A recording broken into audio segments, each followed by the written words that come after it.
चेहरा क्या देखते हो, दिल में उतर कर देखो ना, दिल में उतर कर देखो ना।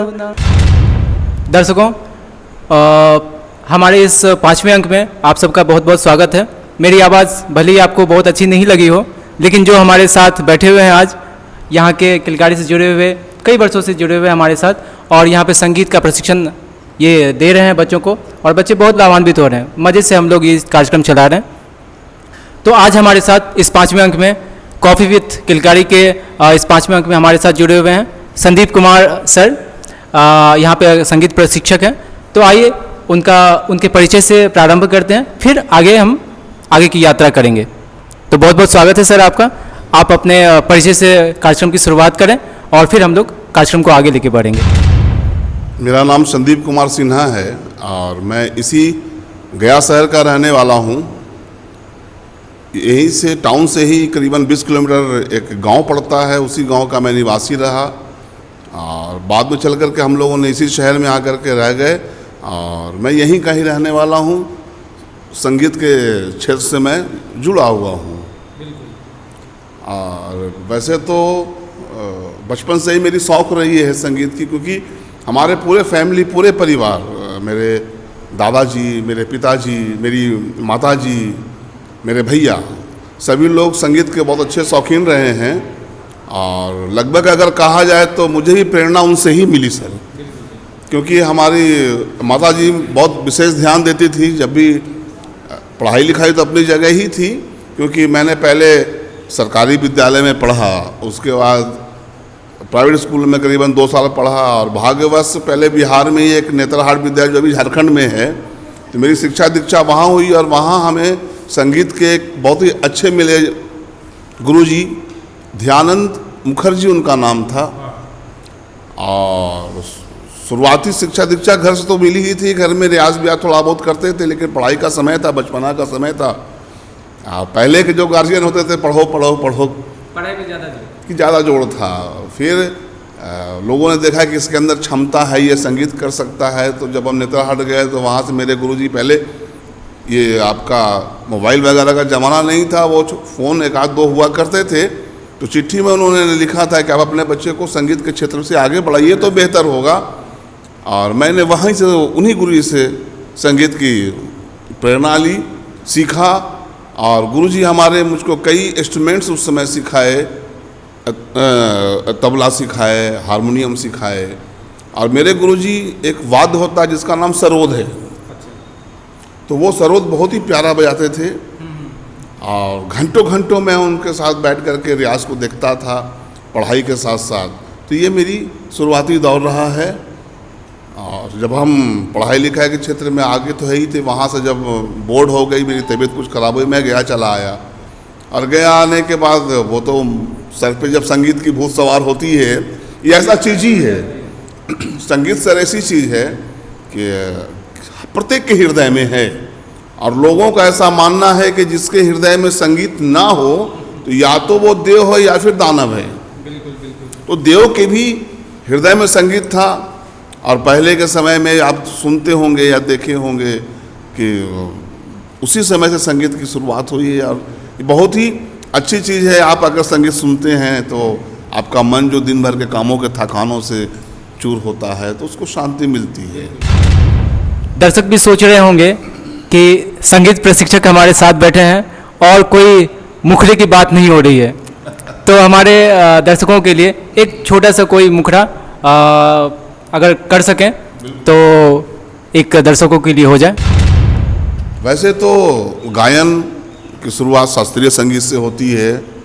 शास्त्रीय संगीत जब लोग सीखते हैं, बेसिकली सीखते हैं, उसके बाद लोग, कुछ लोग भजन गाते हैं, गज़ल गाते हैं, कुछ लोग ये जो हमारा बॉलीवुड का पिक्चर है उसके गाने गाते हैं। तो मुझे एक गाना बहुत अच्छा आया था, पसंद आया था, पिक्चर का नाम मुझे नहीं पता, तो मैं थोड़ा सा 2 बार उसको गुनगुना के बताता हूँ। तुम दिल की धड़कन में रहते हो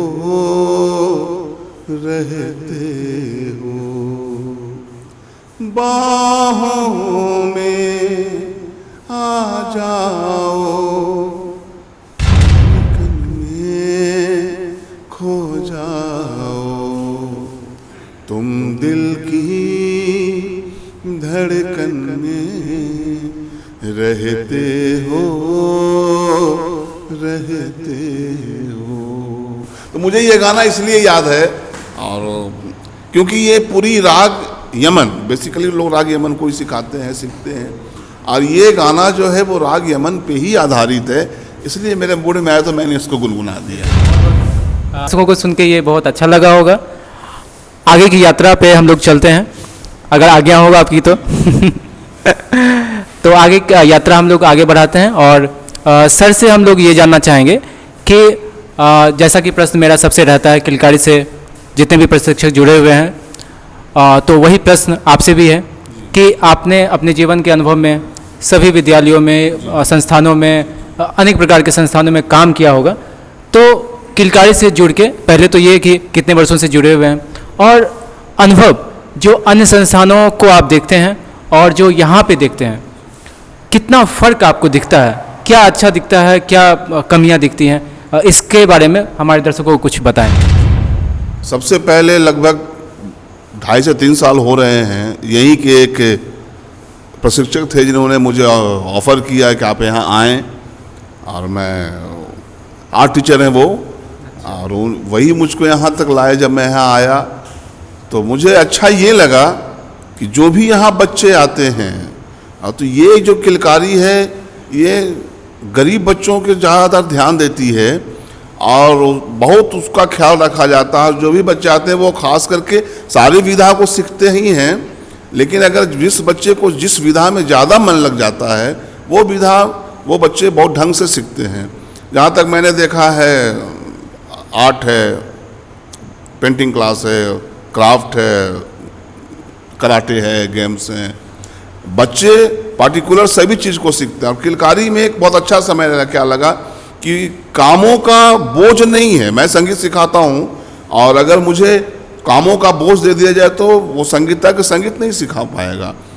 तो वो सर मैंने ये देखा कि किलकारी में जो सिखाते हैं ट्रेनर, वो अपने स्तर से ही काम करते हैं। उनको ये नहीं कहा जाता कि अभी आपको ये सिखाना है, अभी आपको वो सिखाना है।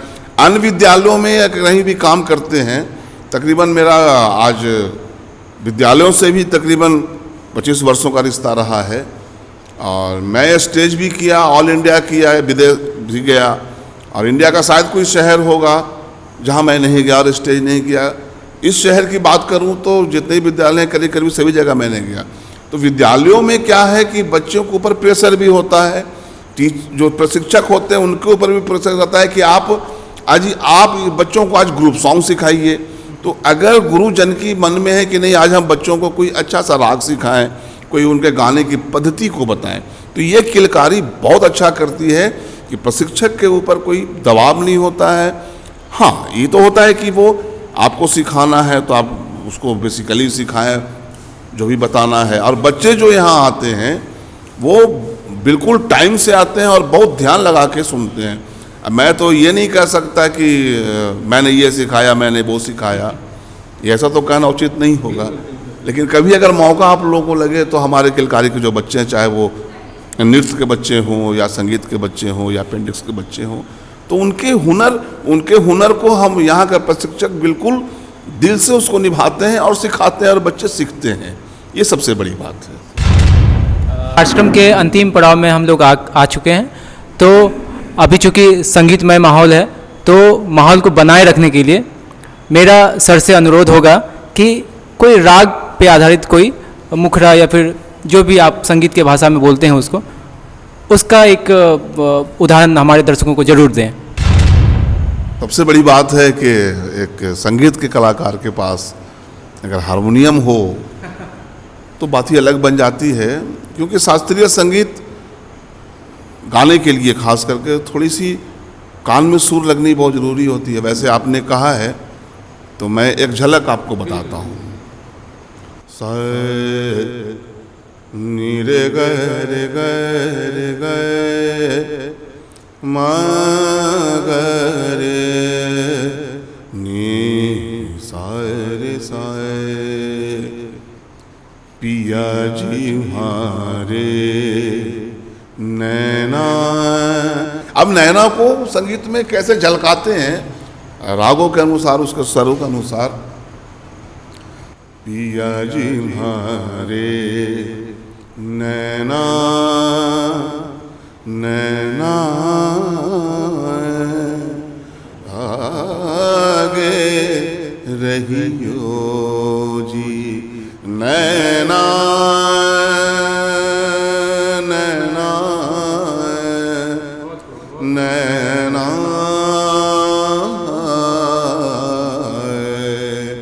पिया जी हमारे नैना आगे रहियो जी।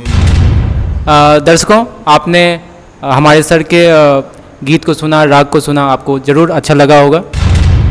एक चूँकि अभी समर कैंप का अभी हम लोग ऑनलाइन आयोजन कर रहे हैं, तो एक अनुभव जो हम लोगों ने प्राप्त किया है समर कैंप के दौरान, अभी तो चल ही रहा है, और अब तक का जो अनुभव रहा है, बच्चे जो सीख रहे हैं, तो उस अनुभव को ज़रूर हमारे दर्शकों को आप बताना चाहें तो ज़रूर बताएं। ये समर कैंप 9 जून से शुरुआत हुआ है।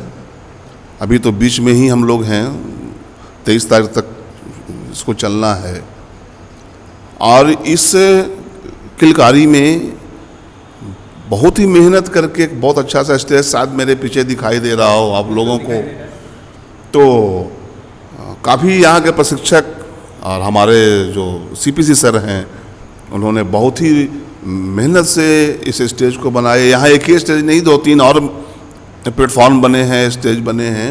और ख़ास कर संगीत की बात करें तो बच्चों ने इस 9 दिन में, ये बहुत बड़ी बात है कि 9 दिन में पूरी संगीत की परिचय, क्योंकि संगीत कोई 2 दिन 4 दिन 10 दिन की है नहीं, ये तो सालों साल लग जाते हैं सर उसको सीखने में।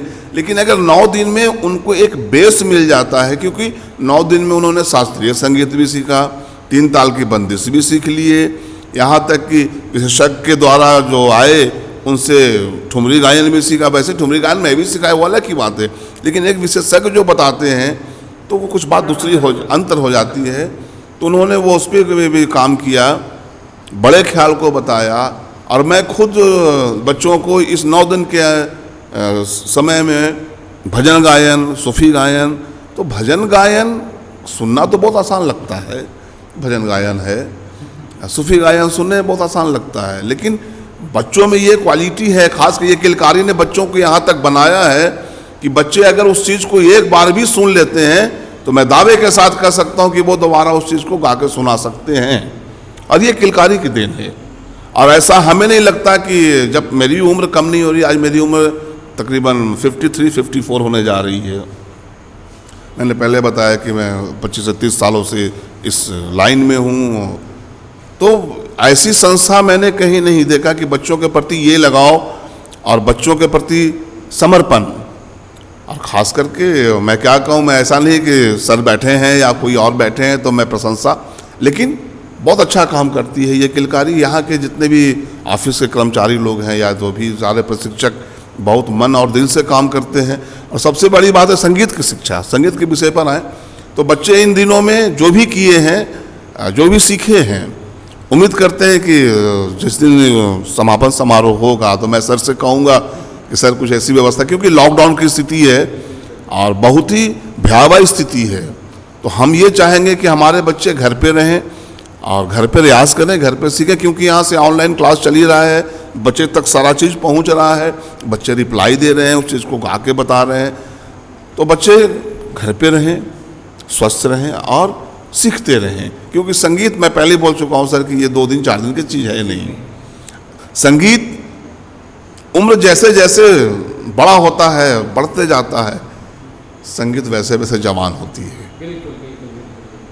आप जितने भी गुरुजन को सुन लीजिए तो एक उम्र का पड़ाव, क्योंकि आज हम काका काका पढ़ लिए तो अब संगीत में है कि का को कितने तरीके से बोला जाए, ये उम्र के साथ फिर आपका जो सेंस जागता है, आप कई लोगों का सुनते हैं। और गुरुजन तो बस एक रास्ता दिखाते हैं, चलना तो बच्चों को पड़ता है। और ख़ास करके मैं ये कहना चाहूँगा किलकारी में कि जो बच्चे आते हैं बहुत ही गरीब घर के आते हैं, और सबसे बड़ी बात है कि उन लोगों के पास इंस्ट्रूमेंट ना होने के कारण दिक्कतें तो आती हैं। और ये किलकारी जब वो अभी लॉकडाउन की स्थिति है, जब ये खुल जाए तो अच्छा है, बच्चे यहाँ आएँ और सीखें।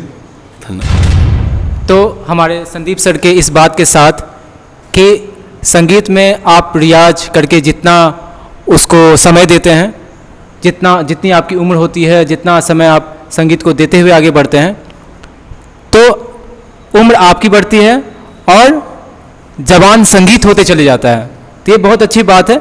आप जो भी देख रहे हैं बच्चे अगर जो संगीत से जुड़े हुए हैं उनके लिए बहुत उपयोगी बात है। तो कॉफ़ी विद किलकारी के इस 5वें अंक में हमारे साथ जुड़े हुए थे संदीप सर, आपका बहुत बहुत धन्यवाद।